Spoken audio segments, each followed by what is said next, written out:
हमर तोरा जोड़ी बनल रहत के जहान।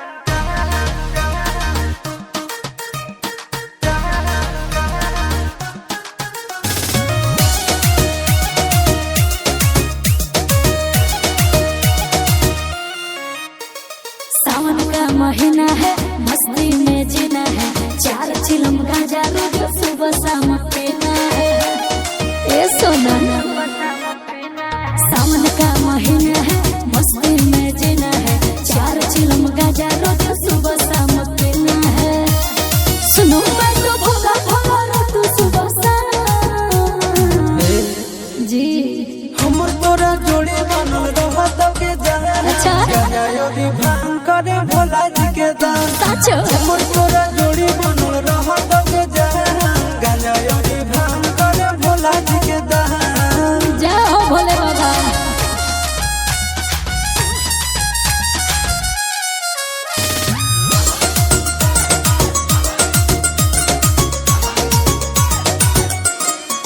बाबू सोना रे सोनो ना रे जाऊंगी देव घर सूट के रुआ कलर किन दो ना रे।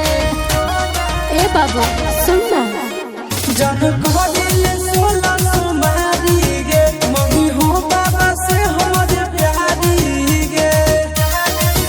पूरा करोगे भोला जिया ना।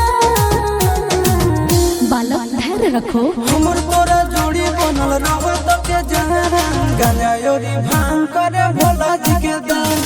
हमर तोरा जोड़ी बनल रहत के जहान। गांजा योगी भांग करे भोला जी के दान।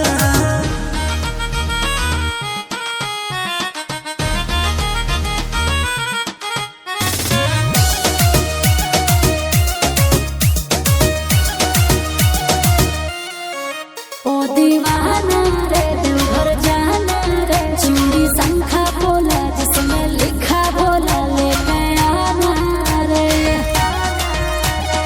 ए बाबू घर ले बैया जे हम गाड़ी गे। साचो? दी बाबा के दुआरी गे।